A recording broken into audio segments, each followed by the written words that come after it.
para poder entender lo que es este capítulo 13 del primer libro de Samuel, hay ciertas cosas primeramente que debemos tener en mente para poder entender, ciertas cosas a considerar.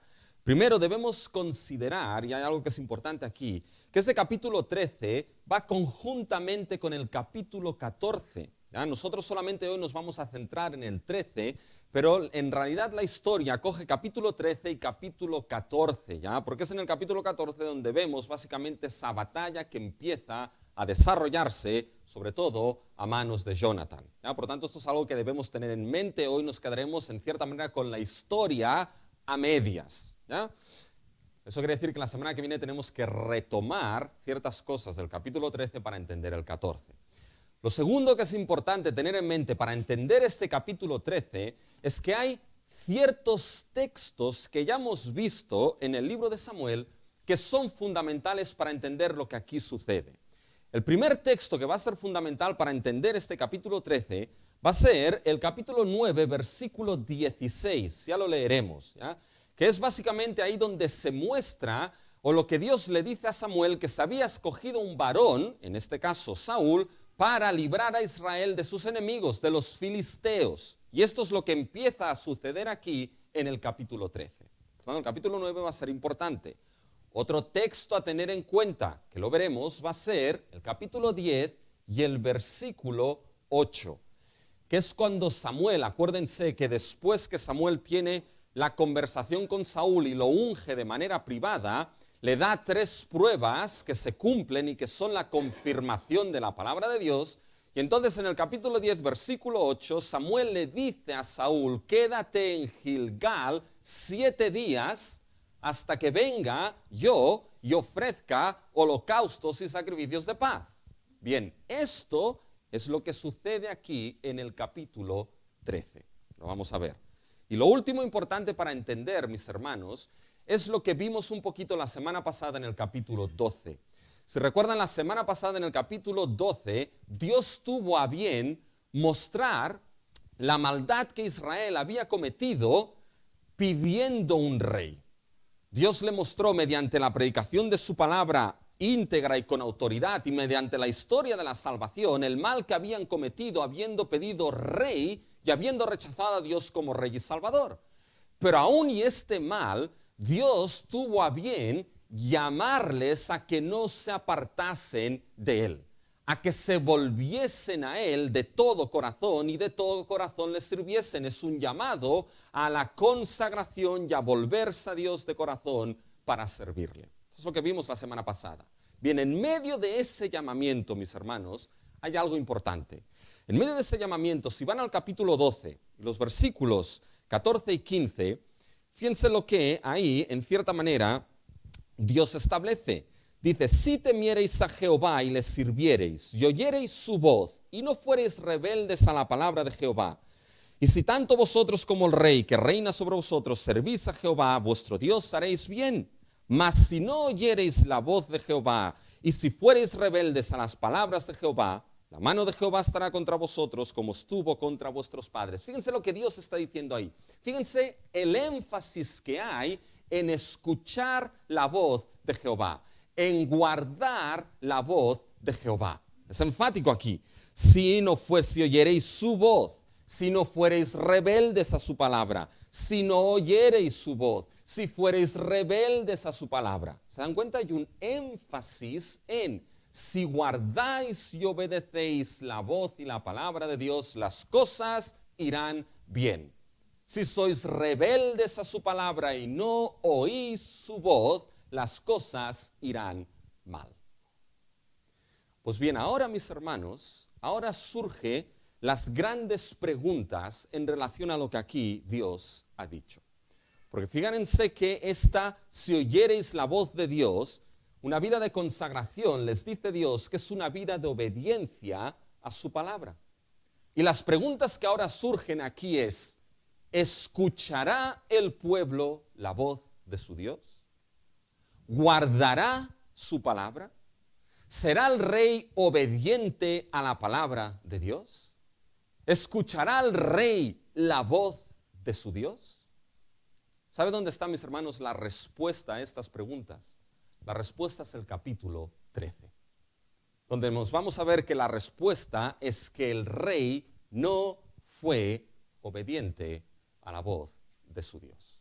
Por tanto, fíjense que cuando situamos las cosas en el contexto, mis hermanos, todo tiene que ver con esa desobediencia u obediencia a la palabra de Dios. Y Saúl fue impulsivo en eso, no fue obediente y perdió el reino. Con ese contexto, ahora sí, mis hermanos, que podemos destacar en el día de hoy, en este texto 13, capítulo 13, tres cosas. Lo primero, fíjense, lo que vemos es que una situación de crisis puede ser el escenario que pruebe nuestra obediencia a la palabra de Dios. Segundo, veremos lo que es la locura. La locura, mis hermanos, en la que podemos caer si no somos obedientes o si desobedecemos la palabra de Dios. Y lo tercero, veremos la esperanza, mis hermanos. La esperanza que tenemos de saber que habrá uno que obedecerá la palabra de Dios. Crisis, locura y esperanza. Vamos a lo primero, mis hermanos. Una situación de crisis puede ser ese escenario que pruebe nuestra obediencia a la palabra de Dios. Y la pregunta aquí es, ¿cómo puede manifestarse, cómo puede darse en cierta manera esa situación de crisis? Y puede darse de dos maneras. Primeramente, con la aparente realidad de que todo está perdido, mis hermanos.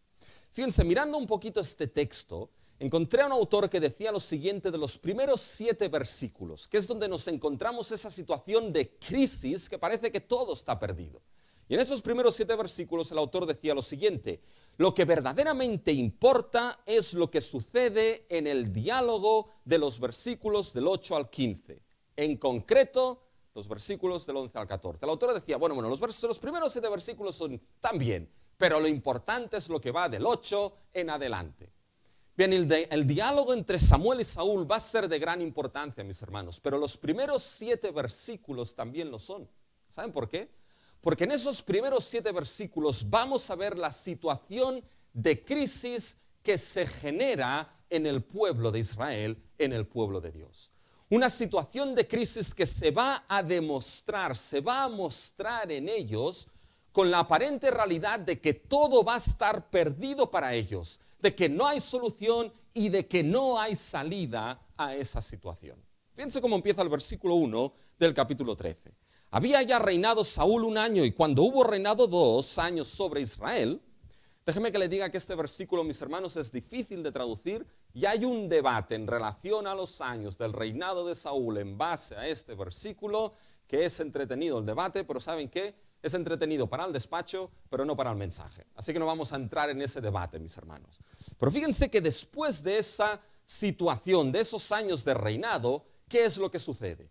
Fíjense que el texto nos va a dar, mis hermanos, lo que es una campaña militar. Nos va a dar una estrategia militar. Y esa estrategia militar, esa campaña militar, mis hermanos, nos la va a mostrar mediante localizaciones geográficas. Nos va a dar lugares, nos va a dar ciudades en los cuales esa campaña militar se va a desarrollar. Y tristemente en estos días, ya prácticamente en este año, estamos familiarizados con campañas militares y la importancia de localizaciones geográficas con la guerra entre Rusia y Ucrania. Fíjense que hemos aprendido nombres como por ejemplo ciudades como Kharkov o Mariupol o Zaporilla, un lugar importante porque es donde está la central nuclear más grande de Europa. Y ahora nos encontramos otra ciudad que es Soledar, que es una ciudad vital porque hay una gran cantidad de minas de sal que van a ser cruciales para lo que es la estrategia militar o de un país o de otro. Por lo tanto, fíjense que la estrategia militar se desarrolla en relación a diferentes ciudades y esto es lo que nos encontramos aquí en el capítulo 13. Fíjense que lo que hace Saúl, mis hermanos, es reunir las tropas para la batalla. Fíjense en el versículo 2.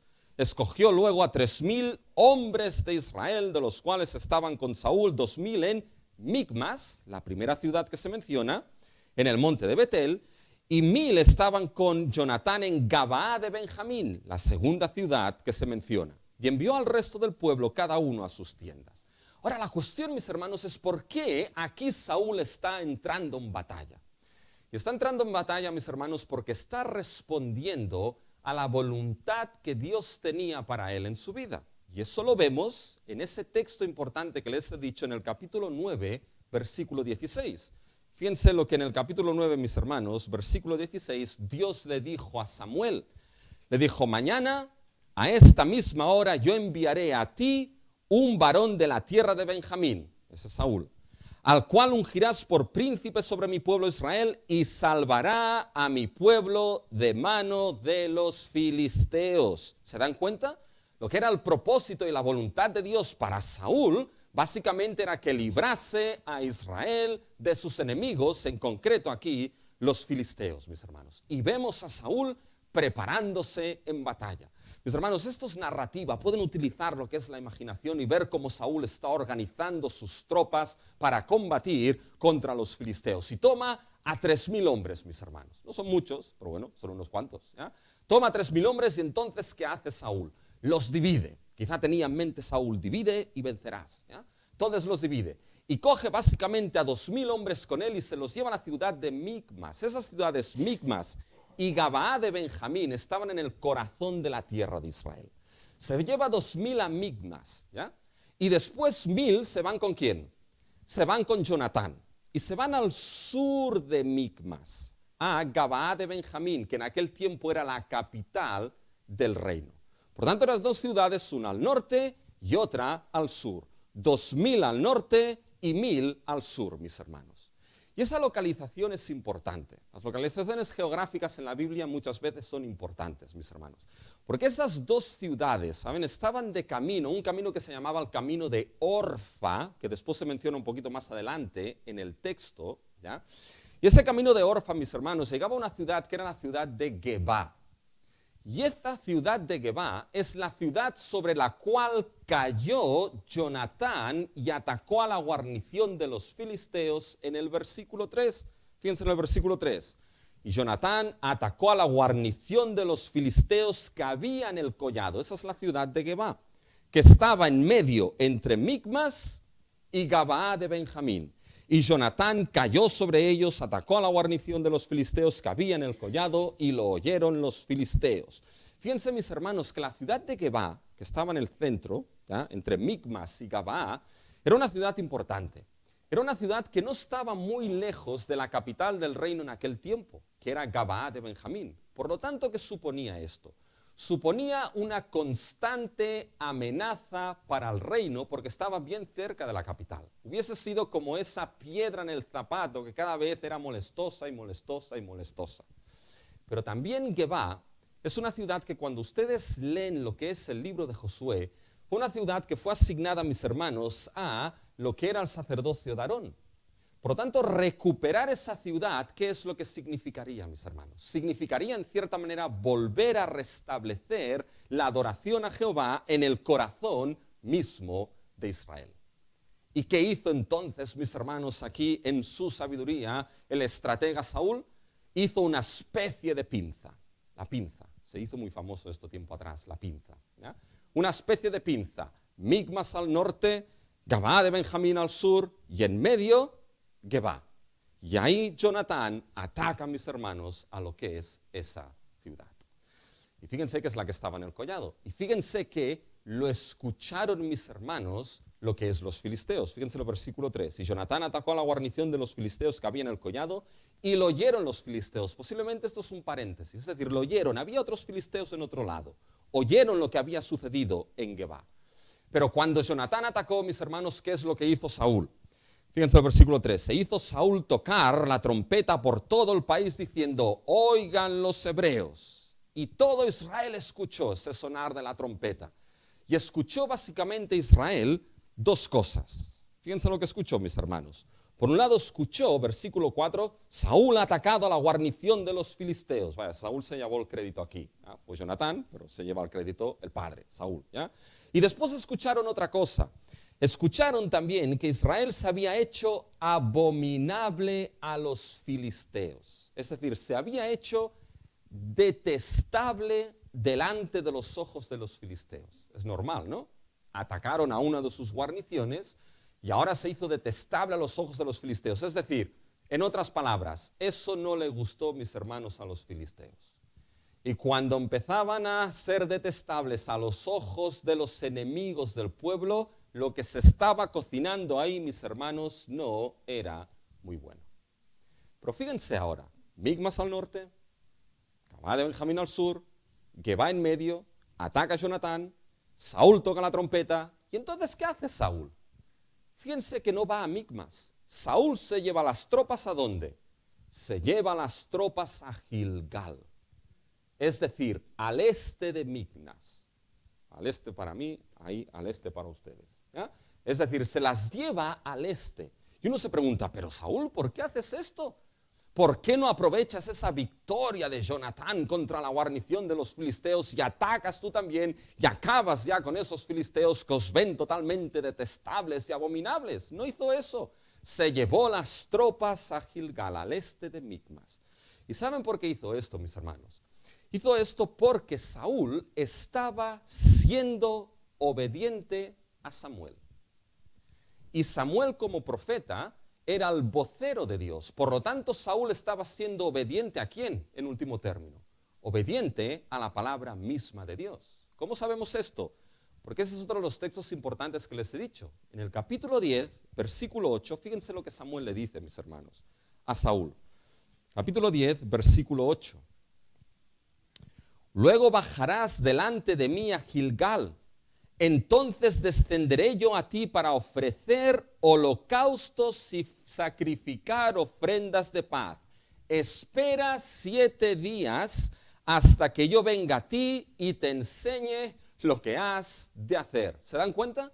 Y eso es precisamente lo que hace Saúl. Se va con los 2000 hombres a Gilgal. Está siendo obediente a Samuel y en último término a la palabra de Dios, mis hermanos. Fíjense, hasta este punto las cosas iban bien.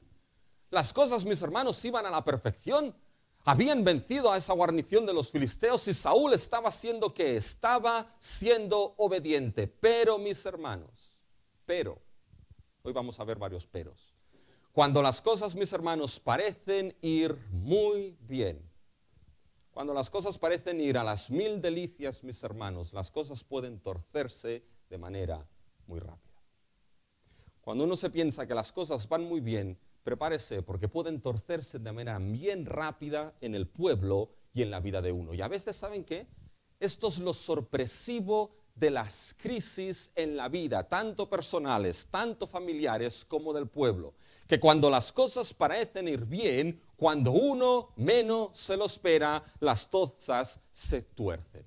Y se tuercen no de cualquier manera. Se tuercen hasta el punto de entrar en una crisis que parece que todo está perdido, que parece que no hay solución, que parece que no hay salida. Las cosas se han torcido tanto, el problema es tan grande y el enemigo es tan grande que todo se ha perdido, no hay solución, no hay salida, todo se perdió.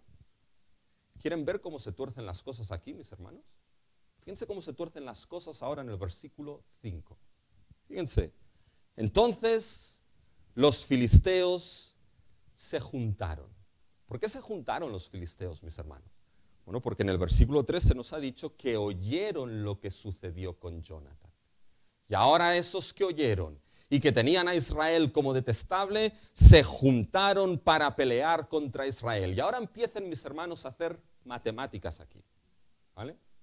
Fíjense los que se juntaron de los filisteos. 30,000 carros. Bien, posiblemente, mis hermanos, aquí el número no es 30,000, sino 3,000 carros. ¿Ya? Porque el número en hebreo es muy parecido. Hay muchos manuscritos que van por 3,000 y no por 30,000. Pero lo que sea, mis hermanos, son muchos carros, son muchos carros. 30,000, 3,000 carros. 6,000 hombres de a caballo, mis hermanos. Y aparte, pueblo, los que iban a pie, numeroso como la arena que está en la orilla del mar, mis hermanos. Fíjense, 3,000 carros, mis hermanos. ¿Ustedes saben lo que eran los carros? No me refiero a los carros que van con los burritos, mis hermanos. Esto eran los tanques de aquel tiempo. Ahora que está tan de moda los Leopard, ¿ya? Pues eran los Leopard de aquel tiempo esto, mis hermanos. 3,000 Leopard en contra de Israel. Aparte de los tanques, tenían que 6,000 hombres a caballo, mis hermanos. que el caballo era el animal de guerra por excelencia, mis hermanos. Yo recuerdo que una vez me enseñaron, creo que fue en Honduras, ¿ya? Un caballo que era un semental, mis hermanos, pero es que ese caballo era enorme, no era normal ese caballo, era muy grande, no sé qué le daban de comer, mis hermanos.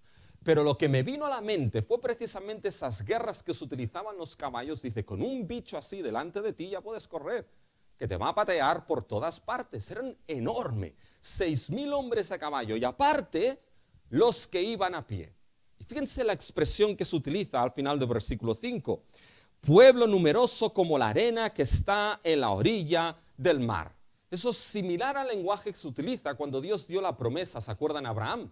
Un pueblo como las estrellas del cielo, como la arena del mar. Es decir, es una imagen, lo que se llama una hipérbole, es decir, una gran cantidad de gente. Por tanto, aquí lo que se nos está diciendo es que ese ejército tenía 3,000 carros, 3,000 tanques, 6,000 hombres a caballo, hombres a pie, es decir, era un ejército inmenso, un enemigo gigantesco. Hagan matemáticas, mis hermanos. Yo soy de letras, pero al menos aquí llego. 2 más 2 son 4. 3,000 hombres de Saúl, divididos en 2,000 y 1,000, contra 3,000 carros, 6,000 hombres a caballo, más los que iban a pie, mis hermanos. Y aparte de esto, seguro que irían con espadas y lanzas. E Israel probablemente iría con palitos, mis hermanos. Porque más adelante lo que hemos leído es que una de las cosas que hizo Filistea es privar que tuviesen acceso al hierro para que no pudiesen hacer armas. Por lo tanto, se enfrentaban con un ejército inmenso, con espadas y lanzas, prácticamente con palillos chinos, mis hermanos. ¿Tienen esta imagen en mente? Fíjense, mis hermanos, que la situación de victoria aparente se torció de qué manera. Se torció en una situación de crisis, mis hermanos, que parecía que todo estaba perdido para el pueblo de Dios. De que no tenían salida, mis hermanos, en ese momento. De que el enemigo era demasiado grande. De que el enemigo era demasiado gigantesco y había solamente temor en sus vidas a esa situación invencible. Y temor lo vemos porque ¿cómo respondió el pueblo a esto? Fíjense el versículo 6. Cuando los hombres de Israel vieron que estaban en estrecho, y eso de estrecho es decir, aquí la tenemos cruda, ¿ya? Dice, porque el pueblo estaba en aprieto, se escondieron, fíjense mis hermanos, unos se esconden en cuevas, otros se esconden en fosos, otros en peñascos, en rocas, en cisternas, y los que no se esconden en ningún sitio, ¿qué es lo que hacen? Patas para que os quiero. Es decir, cruzaron mis hermanos el Jordán al otro lado. Plantéense, imagínense la situación, mis hermanos. Fíjense cómo se torció básicamente aquí lo que era la situación, hasta el punto que llegaron a un extremo, mis hermanos, ¿de qué? A un extremo de tener temor, a un extremo de ver, mis hermanos, de que las cosas no iban bien, que todo estaba perdido, de que no tenían salida. Y antes he mencionado que esas crisis, que parece que todo está perdido, se presentan como la aparente realidad de que todo está perdido. Y digo aparente, y eso es importante, porque aquí Israel tuvo la visión de que no había salida en esa situación. Pero era aparente porque tenían carros y caballos, pero en el capítulo 12 Dios ya les mencionó que Él había sido el Salvador de Israel. Ya les dijo en el capítulo 12, mis hermanos, fíjense en el versículo 6, entonces Samuel dijo al pueblo, Jehová que designó a Moisés y a Aarón y sacó a vuestros padres de la tierra de Egipto es testigo. ¿Cómo Dios sacó a Israel de Egipto? ¿Cómo lo salvó? Por la sangre del cordero, pero Dios acabó con 600 carros de Faraón. Y después menciona también en ese mismo capítulo a Sísara. Fíjense en el versículo 9 del capítulo 12. Y olvidaron a Jehová su Dios, y Él los vendió en mano de Sísara, jefe del ejército de Azor. Esta historia en Jueces 5, mis hermanos, es la historia en que Sísara atacó a Israel. ¿Saben con cuántos carros? Con 900 carros errados. ¿Y Dios qué es lo que hizo? Dios acabó también con esos 900 carros errados. Por lo tanto, esa situación de no tener salida era aparente porque Dios ya había vencido carros en Egipto, ya había vencido carros con Sísera, y da igual si ahora venían 3,000 carros, el Dios que había salvado y vencía seguía siendo el mismo Dios salvador para su pueblo.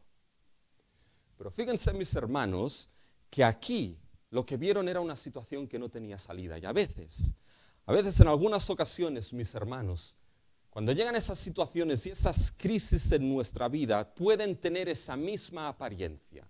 La apariencia de la realidad de que todo está perdido y no hay salida en la vida por esa crisis que ha llegado de manera sorpresiva y sin darse cuenta.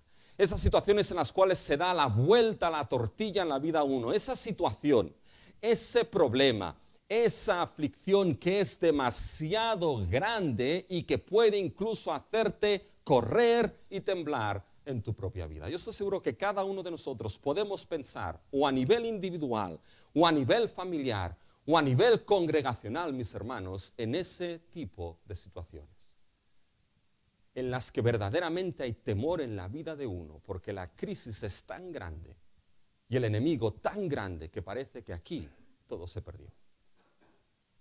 Pero saben, se manifiesta esa crisis de una manera peor. No solamente con esa aparente realidad de que todo está perdido, sino con la aparente realidad, mis hermanos, de que todo es contrario a la voluntad de Dios. De que parece que nada encaja con la voluntad de Dios. Fíjense, esto lo vemos cuando nos alejamos un poco del texto. ¿Por qué Samuel fue a Gilgal? Bueno, en obediencia a la palabra de Dios. Pero fíjense que hemos leído en el capítulo 9, versículo 16, que esa era la voluntad de Dios, mis hermanos, para la vida de Saúl, ¿recuerdan? Fíjense, dice, mañana, a esta misma hora, yo enviaré a ti un varón de la tierra de Benjamín, capítulo 9, versículo 16, al cual injurás por príncipe sobre mi pueblo Israel y salvará a mi pueblo de la mano de los filisteos. ¿Se dan cuenta? La voluntad de Dios para Saúl era que salvase a su pueblo de la mano de los filisteos.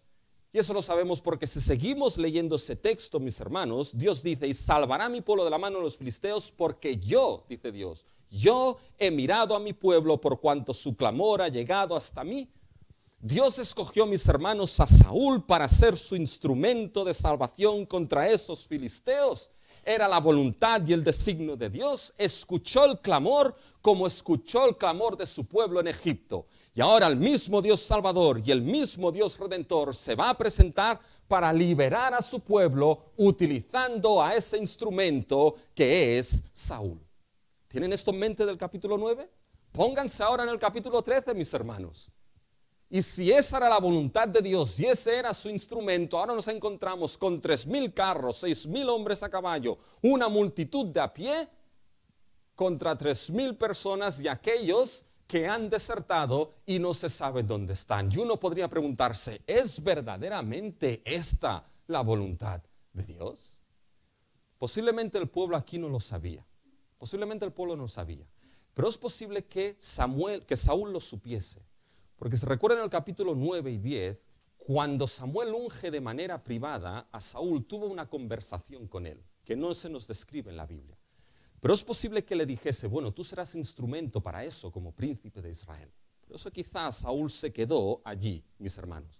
Pero el resto del pueblo no sabía. Básicamente el resto del pueblo pues se fue. Pero el resto del pueblo tenía la salvación que Dios sobró contra Nahash el amonita, ¿recuerdan? Capítulo 11 y 12, mis hermanos. Por tanto, fíjense que en esta situación sabemos cuál era la voluntad de Dios, pero llegamos ahora aquí y esa situación es tan terrible y tan grande, mis hermanos, que podían preguntarse, bueno, ¿es así, Señor, como obras? ¿Es así, Señor, tu voluntad? Fíjense que esa circunstancia y esa situación de crisis, que parecía en lo que todo estaba perdido, no solamente parecía eso, sino que parecía que estaba en contra de la voluntad de Dios, y no solamente en contra, sino que acababa con esa voluntad misma de Dios. Es demasiado grande ese enemigo para que esto se dé, mis hermanos. Y saben que esas experiencias se dan en nuestra vida. Les he explicado más de una vez lo que es nuestra experiencia en Canadá. Y fíjense que fue algo así, sin carros y sin caballos, mis hermanos, pero con un enemigo bien grande. Fuimos a Canadá, y ustedes lo saben, para estudiar en el seminario, y teníamos bien claro que eso era la voluntad de nuestro Dios. Y cuando llegamos ahí, mis hermanos, nos damos cuenta de que no podemos empezar a pagar lo que es el seminario, de que ya empezamos con una deuda de $7,000, de que no podemos cubrir los cursos, de que no teníamos muchas veces para comer el fin de semana porque no teníamos dinero. Y todo esto empezó a hacer carros y caballos gigantescos, mis hermanos, en el cual no sabíamos cómo cubrir. Y aparte de esto, y al toque final, fue cuando llegas al despacho del de registro y te dice que si no eres capaz de cubrir esto al final del semestre, te vas del seminario, te vas de Canadá. Y ahí sales y entras en conflicto. Y entras en conflicto de que parecía que todo iba tan bien. Y entras en el conflicto de que por un lado dices, esta era la voluntad que el Señor tenía, o al menos es lo que yo pensaba. Y seguías, esta era la voluntad del Señor, pero ahora parece que todas las circunstancias, que todo lo que se da alrededor de mi vida, parece estar en contra de esa voluntad, y no solamente en contra, sino acabando con ella misma.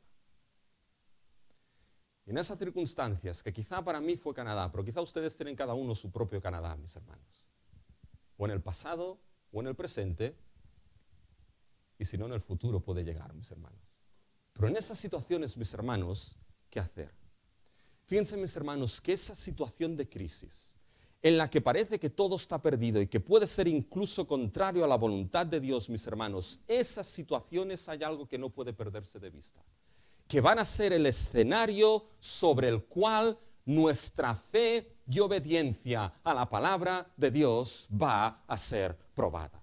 Van a ser el lugar, mis hermanos, donde esa obediencia a la revelación de Dios en su palabra y en la persona de nuestro Señor Jesucristo va a ser probado. Son los momentos, mis hermanos, entonces para decir, sigo firme en lo que es la revelación y la palabra de mi Dios o tomo mi propio camino.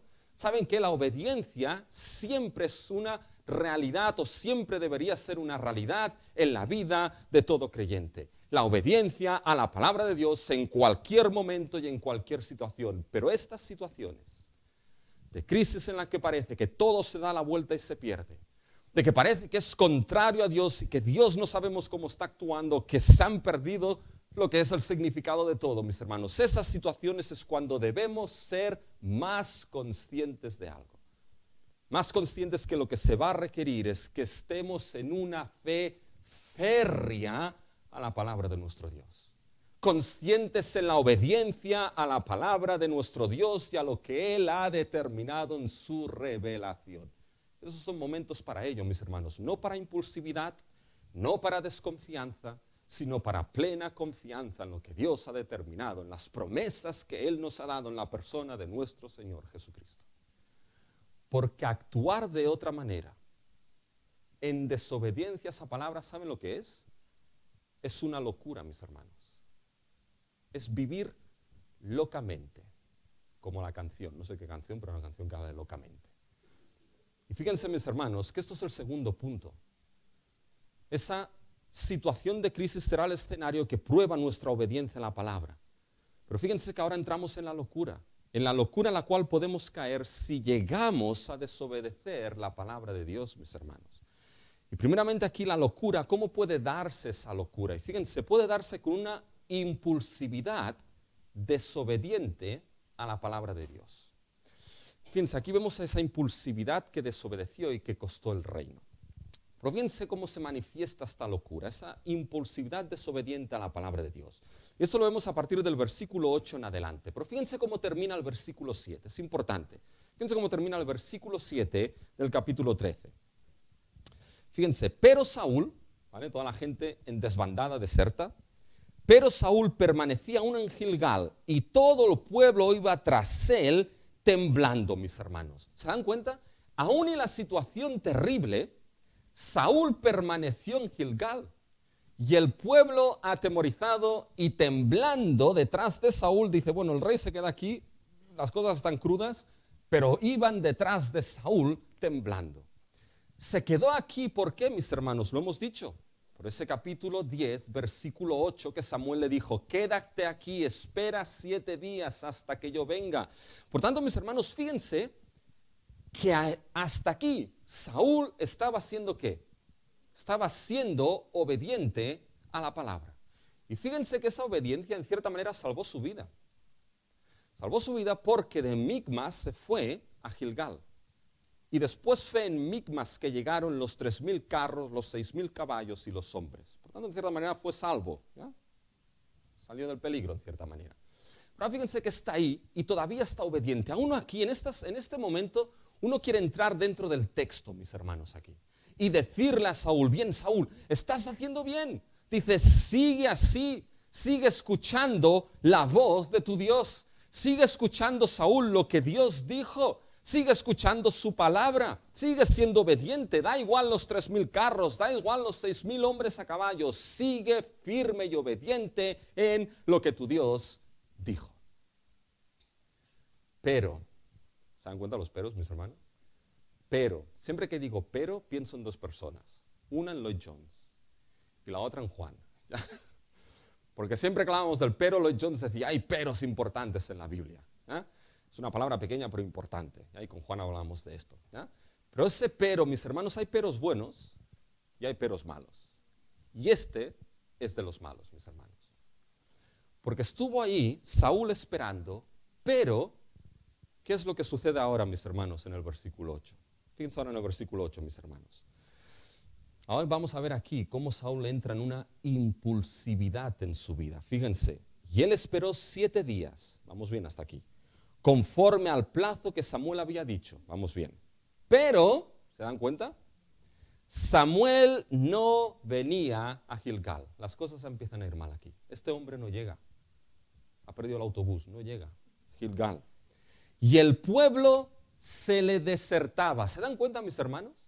Bien, ahora después de este pero, Saúl nos va a dar 4 razones por las cuales actuó impulsivamente. Pero quiero que vean, mis hermanos, aquí lo que es la impulsividad. ¿Ya? Fíjense, Samuel no llega.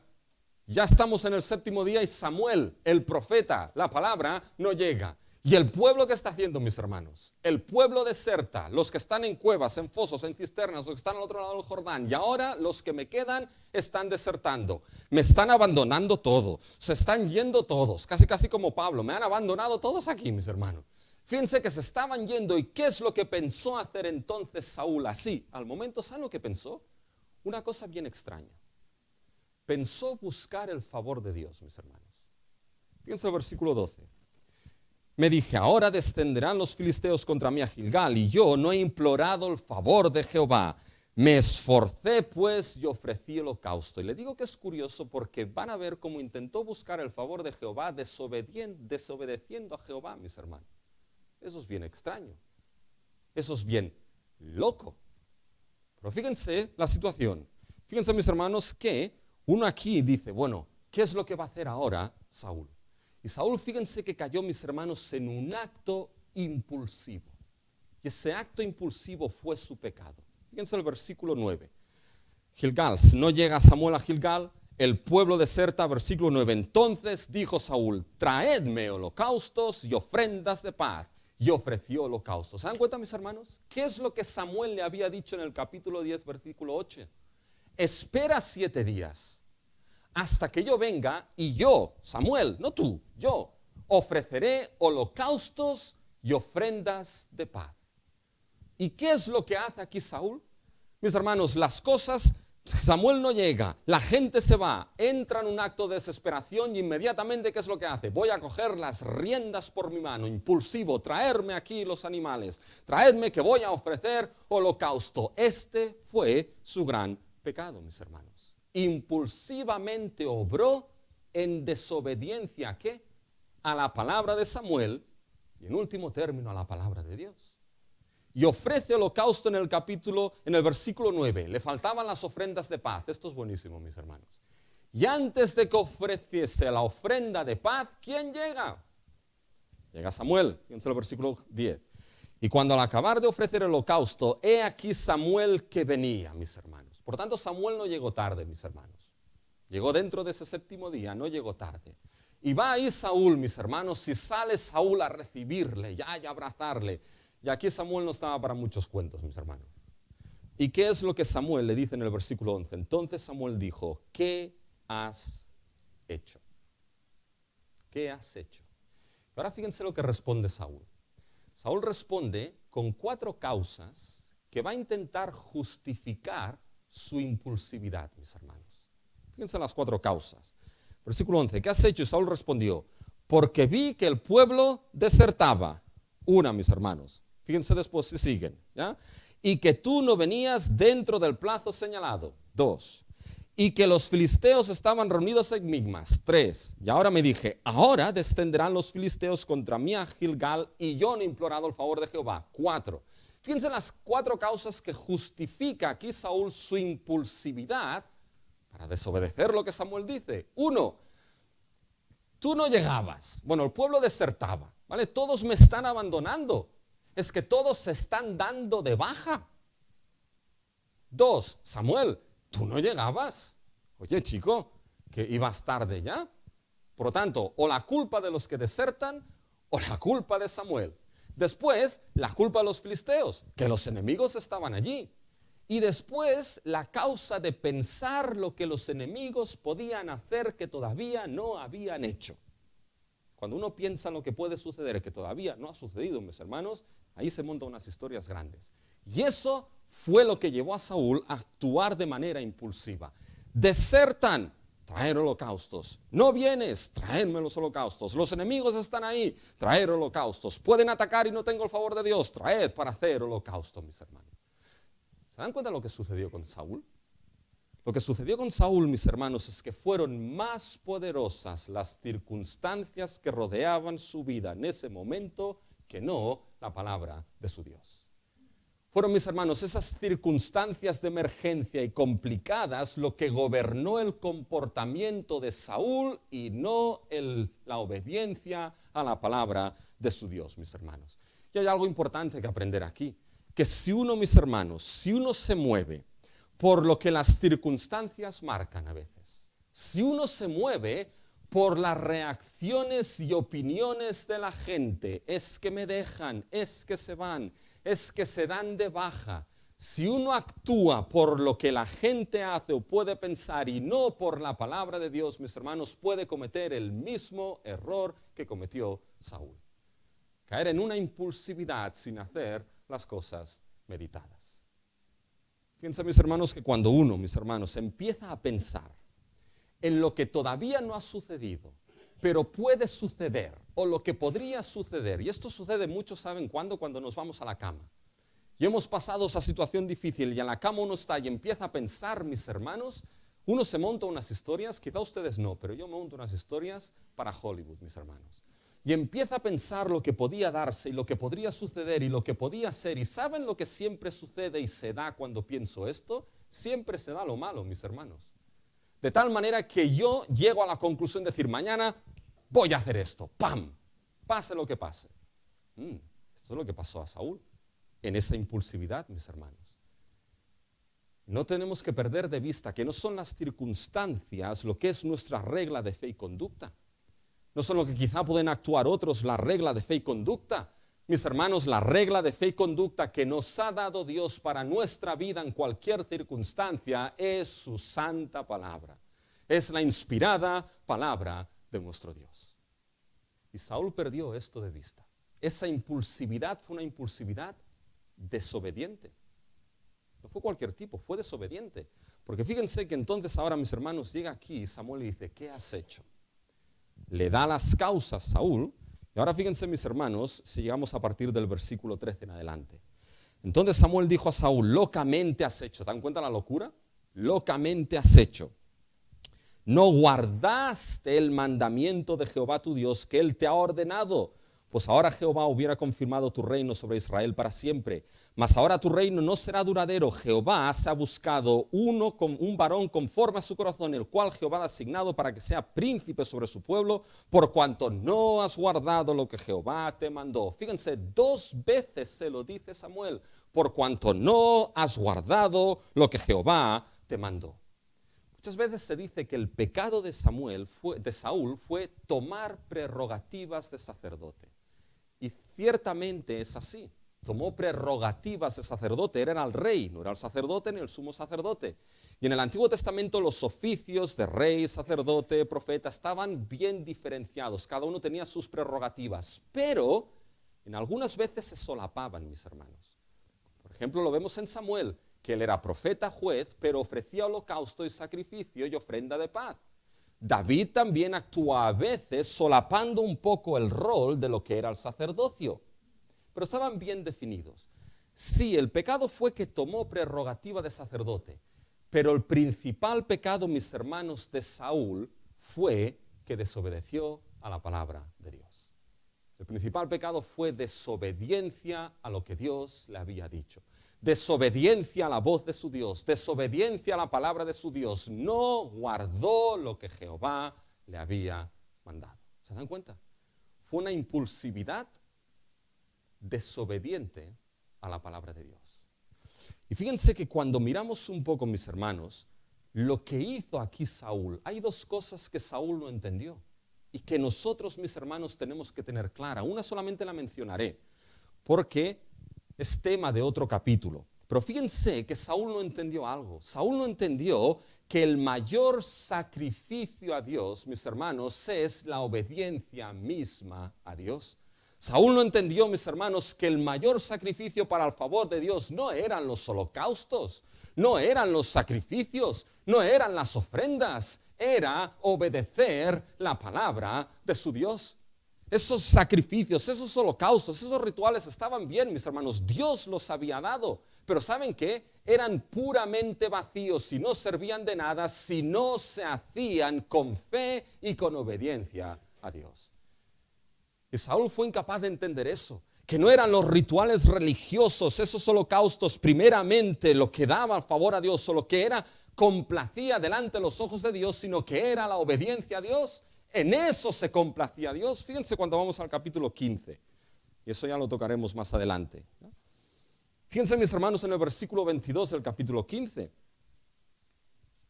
Y Samuel dijo: ¿se complace Jehová tanto en los holocaustos y víctimas como en que se obedezca a las palabras de Jehová? Ciertamente el obedecer es mejor que los sacrificios y el prestar atención que la grosura de los carneros. ¿Se dan cuenta de lo que le está diciendo aquí Samuel a Saúl? Ciertamente es mejor que esos sacrificios, que esos holocaustos, la obediencia a la palabra de Dios, la obediencia a tu Dios. Y Saúl, en esto pecaste. No hay mayor servicio, mis hermanos, no hay mayor servicio delante de Dios que la obediencia a nuestro Dios, que la obediencia a su palabra. A veces podemos caer en el error, mis hermanos, de que Dios nos ha dado deberes religiosos, nos ha dado medios de gracia, como por ejemplo, mis hermanos, asistir a la congregación de los santos, como por ejemplo, mis hermanos, lo que son las oraciones de los santos y el don de la oración. Pero ¿saben qué?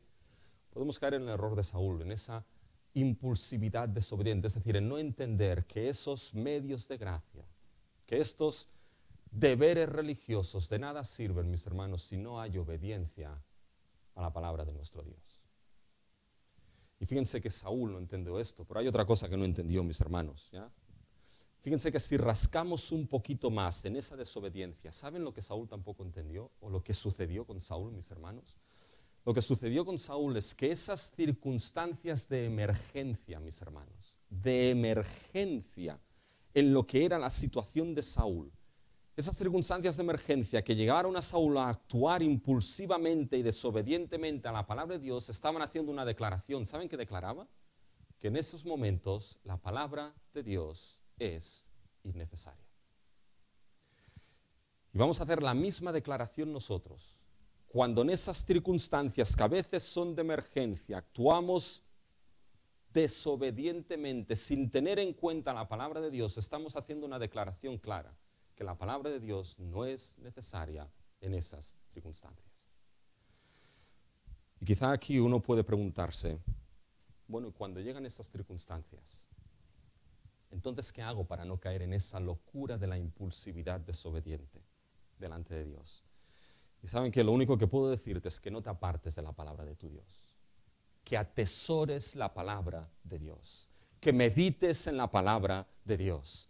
Que la palabra de Dios sea lo que rija tu vida en cualquier lugar, en cualquier momento y en cualquier circunstancia. Que nuestra iglesia, que nuestra congregación, sea cual sea las situaciones, difíciles o de emergencia, lo que rija sea la palabra de nuestro Dios. Porque si eso no es así, mis hermanos, ¿cuál es la consecuencia de esa locura? Y es la pérdida de posición en el servicio. Fíjense lo que sucedió ahora. Aquí tengo una clase de teología sistemática importante que me la voy a saltar por el tiempo y por su bien. Pero fíjense, mis hermanos, qué es lo que sucede ahora aquí. Después de hacer esto, ¿qué es lo que le dice básicamente aquí Samuel a Saúl? Fíjense, mis hermanos. Versículo 13. Entonces Samuel dijo a Saúl: locamente has hecho, no guardaste el mandamiento de Jehová tu Dios que él te había ordenado. Pues ahora Jehová hubiera confirmado tu reino sobre Israel para siempre. Es decir, Dios da la posibilidad de que si hubiese obedecido las cosas hubiesen sido distintas. Ahí está la clase de teología que no se la voy a dar. ¿Ya? Pero al final, ¿ya? Yo sé que hay alguno que quiere que se la dé. ¿Ya? Se la voy a dar a nivel privado si alguien quiere, pero ahora no, por cuestiones de tiempo. ¿Ya? Fíjense que hubiese podido ser, pero al final no hubiese podido ser, porque Dios ya tenía las cosas decretadas. Vale, aquí se lo dejo para que piensen el fin de semana. Pero fíjense ahora el versículo 14. Más ahora, tu reino no será duradero. Jehová se ha buscado un varón conforme a su corazón, al cual Jehová ha designado para que sea príncipe sobre tu pueblo, sobre su pueblo, por cuanto tú no has guardado lo que Jehová te mandó. Fíjense que la sentencia de Dios, mis hermanos, es dura. Le quita el reino a Saúl, no tanto a Saúl, sino a la dinastía de Saúl. Y uno se plantea, ¿por qué esa severidad? Perdió la posición de servicio, perdió la posición en el reino, mis hermanos. ¿Por qué esa severidad por la desobediencia a la palabra de Dios? Y saben que, mis hermanos, hay dos razones ahí. Una la da Dios. Fíjense que en el versículo 14 Dios le dice que se ha buscado un varón conforme a su corazón, mis hermanos. Aquí está la respuesta por la cual le quitó el reino, mis hermanos. Porque Saúl no era conforme al corazón de Dios. Todo lo que fuimos viendo a lo largo de los capítulos, esas pequeñas luces y sombras de Saúl aquí se manifiesta. No era conforme al corazón de Dios. ¿Y por qué no era conforme al corazón de Dios? Porque era rebelde y desobediente a la palabra y a la voz de su Dios, mis hermanos. Porque un corazón que está cerca de Dios y es conforme al corazón de Dios, es un corazón, mis hermanos, de obediencia a la palabra de Dios. Y sabrás cuán cerca estás de tu Dios, conforme cuán cerca estás de la obediencia a la palabra de tu Dios. Y fíjense que aquí Saúl era desobediente a esa palabra, no era conforme al corazón de su Dios, mis hermanos. Y esa es la primera causa, se buscó uno conforme a su corazón, que fuese obediente, y eso era esencial. ¿Por qué? Porque Saúl era el rey. ¿Se acuerdan de Deuteronomio 17? ¿Cuál era la función principal del rey del pacto, mis hermanos? Tendrá la ley de Dios, leerá la ley de Dios, meditará en la ley de Dios de día y de noche, escribirá un libro de esta ley que está en los levitas. La función principal, mis hermanos, del rey era tener la ley de Dios, la palabra de Dios, meditar en ella, guardarla, escribirla para que su corazón no se envaneciese, mis hermanos. Debía ser el rey fiel a la palabra de Dios, obediente. ¿Por qué? Porque el reino que tenía que ministrar no era su reino, era el reino de Dios. Él solamente, el rey, era vicerregente. Por lo tanto, tenía que gobernar, pastorear, nutrir, guiar al pueblo de Dios conforme a la palabra de Dios. Y un rey que no era obediente y fiel a la palabra no servía para llevar el reino de Dios. Y le fue quitado esta posición. Pero ¿saben qué, mis hermanos? Esa fue la misma causa por la cual nos fue quitado el reino del Edén a todo ser humano. ¿Han escuchado el diálogo entre Samuel, mis hermanos, y Saúl? ¿Saben? Es un diálogo construido a imagen de Génesis 3, del pecado de Adán y Eva. Cuando el ser humano pecó, Dios se acercó al ser humano caído, a la mujer, y le dice, ¿qué has hecho? Literalmente le está diciendo, ¿no has visto que has hecho locamente? Lo mismo que Samuel le dice a Saúl, ¿qué has hecho? ¿Qué sucede, mis hermanos, en el jardín del Edén? No guardaron el mandamiento que Dios le dio. Saúl no guardó el mandamiento que Dios le dio. ¿Qué pasó, mis hermanos, en el jardín del Edén? Adán y Eva intentaron, ¿qué? Justificarse por su pecado. La mujer que me diste, la serpiente, al final eres tú el culpable, Señor. ¿Qué es lo que sucede con Saúl? Justificó, mis hermanos, su pecado. Llegas tarde, me desertan los filisteos. Lo que va a pasar, mis hermanos. Esa desobediencia le costó el reino a Saúl y nos costó el reino, mis hermanos, a nosotros. El reino que Dios estableció desde el principio. Y saben que de alguna manera si te preguntabas, bueno, ¿y ese rey qué tiene que ver conmigo? La historia de Saúl, ¿qué tiene que ver conmigo? Pues tiene que ver mucho, mis hermanos, porque en ella lo que te muestra primeramente es entender la importancia de la obediencia a la palabra de Dios en tu vida. Te llama a que en esas crisis te aferres a la palabra de Dios, te llama a que escuches la voz de Dios, pero te muestra que no estamos tan lejos de Saúl como nos creíamos, porque nosotros también perdimos un reino por esa misma desobediencia. Y la cuestión aquí es, ¿dónde está la esperanza? Y con eso termino, mis hermanos. ¿Dónde está la esperanza? ¿Y saben dónde está la esperanza, mis hermanos? La esperanza es que tenemos que saber que habrá uno que obedecerá a la palabra de Dios. Y debemos saber primeramente que Dios tiene al que es según su corazón, mis hermanos. Fíjense que cuando empezamos a leer los versículos del 15, mis hermanos, en adelante, al final del capítulo, que esto lo mencionaremos un poquito la semana que viene, pero son versículos de desesperanza. Del 15 en adelante son versículos de desesperanza. Y uno dice, ¿dónde está la esperanza aquí? Fíjense, a partir del versículo 5 se levanta Samuel, se subió a Gilgal, de Gilgal a Gabá de Benjamín. Ahora Saúl no se queda solamente sin reino, sino que se queda sin el profeta de Dios, se queda sin la voz misma de Dios. Qué trágico cuando uno pierde la voz de Dios, la palabra de su Dios, y cuántas gracias debemos dar nosotros de que tenemos la palabra de nuestro Dios diariamente, mis hermanos. Y aquí se queda sin nada, se queda con 600 hombres, mis hermanos, con 600 hombres. Y ahora fíjense, ahora los filisteos empiezan su estrategia militar. Se dividen en 3 escuadrones, mis hermanos. Y fíjense esos 3 escuadrones. Uno, mis hermanos, se va, versículo 17, camino a Orfa. Versículo 17. Eso, mis hermanos, era el noroeste. Versículo 18, otros se van a la región del Valle de Zaboim, mis hermanos. Fíjense que eso era al sureste.